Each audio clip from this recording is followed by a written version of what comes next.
Hi guys. तो दुनिया की सबसे महंगी कार रोल्स रॉयस ही आप सभी जानते हो, लेकिन क्या आपको पता है इस कार को बनाने के लिए 8 बैलों की जरूरत पड़ती है। आखिर इनकी जरूरत क्यों पड़ती है और क्या आप जानते हैं इस मंदिर के ऊपर 12 साल में एक बार बिजली गिरती है और आखिर क्यों गुरु गोविंद सिंह अपने तीर पर 1 तोले का सोना चढ़ा कर रखते थे। तो आज की इस वीडियो में आप ऐसे ही अमेजिंग रोचक तथ्य जानने वाले हो। वीडियो को बिना किसी इंट्रो के शुरू करते हैं।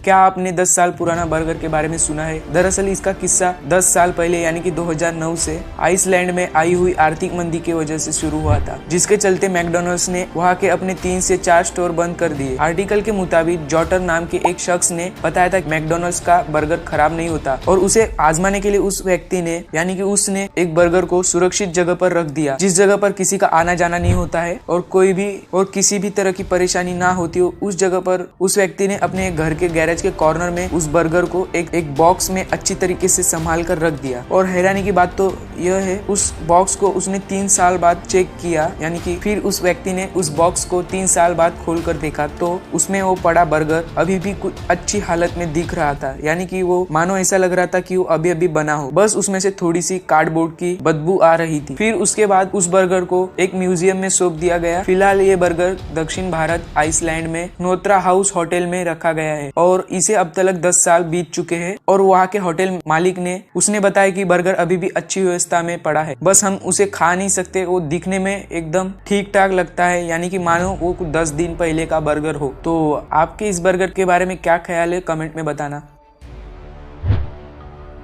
अभी जो आप स्क्रीन पे इमेज देख रहे हैं ना, वो एक मंदिर की इमेज है। इस मंदिर के ऊपर 12 साल में एक बार बिजली गिरती है। इसके पीछे कोई ठोस वजह तो पता नहीं, लेकिन ये मंदिर भारत में मौजूद हिमाचल प्रदेश के कुल्लू शहर में स्थित है। कुल्लू का पूरा इतिहास बिजली महादेव में जुड़ा है। कुल्लू शहर में ब्यास और पार्वती नदी के बगल के पर्वत के ऊपर बिजली महादेव का प्राचीन मंदिर है और जिस स्थान पर ये मंदिर जो है ना, उस पर 12 साल में एक बार बिजली गिरती है और बिजली गिरने की वजह से मंदिर के काफी सारे नुकसान भी होते हैं, लेकिन वहाँ के लोग इसे एक चमत्कार मानते हैं।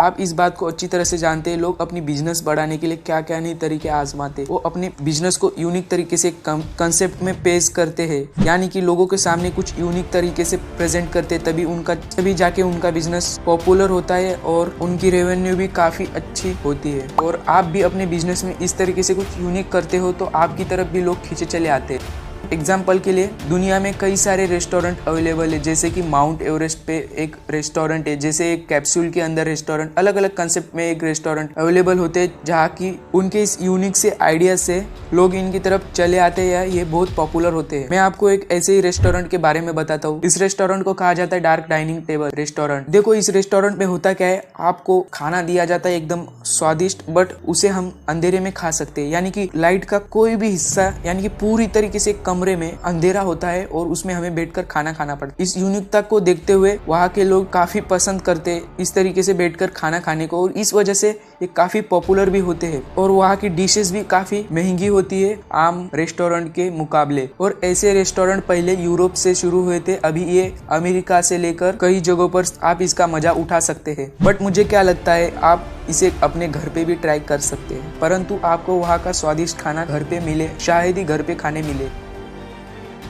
हमारी पूरी दुनिया में कई सारे त्योहार मनाए जाते हैं और आप इस बात को अच्छी तरीके से जानते हैं, क्योंकि हमारे भारत में कई सारे त्योहार मनाए जाते हैं, आप इस बात से सहमत हो गए। लेकिन आपको क्या पता है कि दुनिया में एक ऐसा भी त्योहार है जिसमें हमें कीड़े पकड़ना पड़ता है। इस त्योहार में कई सारे लोग इकट्ठा होते हैं और कीड़े पकड़ते हैं। जी हाँ, आप बिल्कुल सही सुन रहे हैं। इंग्लैंड के कुछ हिस्सों में हर साल मई महीने के दिन इस त्योहार को मनाया जाता है, जिसमें 3-3 लोगों की टीम एक मैदान में आती है और 15 मिनट के अंदर अंदर जो भी टीम सबसे ज्यादा कीड़े पकड़ती है उस टीम को विजय घोषित किया जाता है। पता नहीं है अजीब सा त्योहार किसने निकाला, लेकिन ये जो कीड़े पकड़ते हैं ये लोग खाते नहीं है, ये अपने पेट्स या पंछियों को खिलाते होंगे, शायद कुछ भी करते होंगे इस कीड़े का। और हाँ, कीड़ों को पकड़ने के लिए ये लोग कुछ यूनिक तरीके से, जैसे कि पंछी कीड़े पकड़ती है उसी तरीके से ये लोग भी एक्टिविटी करते हैं, ताकि त्योहार का मजा काफी आनंद से उठाया जाए। जैसे पंछी की तरफ जमीन पर पैर मारना, कीड़ों को गड्ढे में से निकालना, ऐसी कई तरह की एक्टिविटी ये लोग इस त्योहार के दिन करते हैं।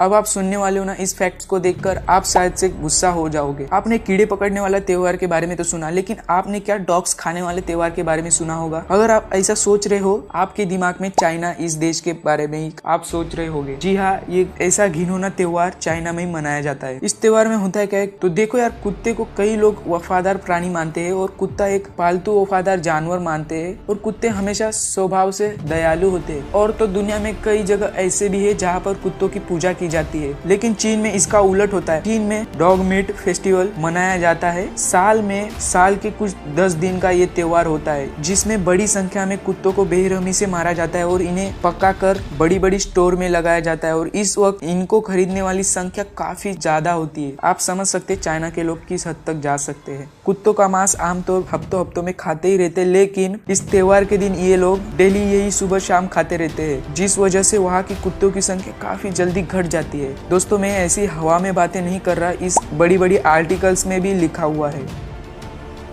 दोस्तों, आपने पेन ड्राइव को कभी न कभी इस्तेमाल में लाया होगा, या आप इस्तेमाल तो जरूर करते होगे, या आपके पास वो अभी भी होगी। हम इसे डाटा ट्रांसफर के लिए या अपना इंपॉर्टेंट डेटा सेव करने के लिए इस्तेमाल करते हैं आज के डेट में। और आज के डेट में पेन ड्राइव से बढ़कर भी SD कार्ड्स काफी ज्यादा चलते हैं मार्केट में। पर क्या आप जानते हैं, दुनिया में सबसे पहले इनकी शुरुआत USB हार्डवेयर पेन ड्राइव के नाम से साल 1919 से शुरू हुई थी, लेकिन इसे ठीक तरह से प्रेजेंट करके मार्केट में साल 2000 में उतारा गया था। मार्केट में बिकना शुरू भी हो गया था। और आप चौंक सकते हो, क्योंकि इनकी तब की स्टोरेज कैपेसिटी मात्र 8 MB थी, यानी कि 2000 के वक्त इनकी स्टोरेज कैपेसिटी 8 MB थी। और आज के जमाने में, यानी कि अभी 20 साल के बाद, एक छोटे से SD कार्ड में भी 2 TB तक स्टोरेज कैपेसिटी आती है। और जब शुरू हुआ था मार्केट में 2000 में, 2-3 साल बाद इसको इंडिया में भी शुरू किया गया।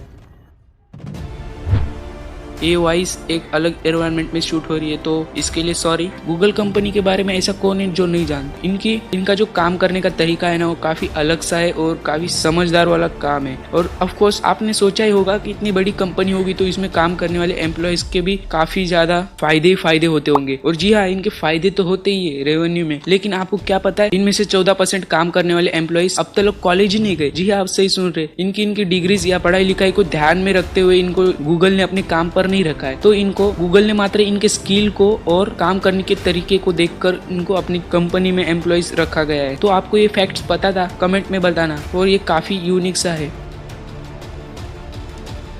गुरु गोविंद सिंह, तो देखो यार, ये जो थे ना गुरु गोविंद सिंह, इनका एक अलग सा रूल था। इनका मतलब एक अलग सा ही वसूल था। ये है ना, अपने तीर पर 1 तोला सोना चढ़ा के रखते थे, यानी कि अपना एक तीर का आगे का जो हिस्सा है उसमें 1 तोला सोना लगा होता था। तो ऐसा क्यों करते थे आपको बता दूं मैं, ऐसा क्यों करते थे। क्या है कि ये चाहते थे जो भी कोई इसके तीर से घायल हो, वो अपना इलाज उस सोने के तीर से करवा सके। और जो भी व्यक्ति इस तीर से मृत्यु होता है ना, यानी कि जो भी व्यक्ति इस तीर से मारा जाता है, तो उसके परिवार वाले उसकी अंतिम संस्कार अच्छे से कर सके। सही में यारो, इनके जो रूल्स थे ना, काफी अच्छे थे। और क्या आप जानते हैं, भारत में वोटिंग मशीन की सबसे पहली शुरुआत केरल राज्य से शुरू हुई थी। क्या आपको ये बात पता थी?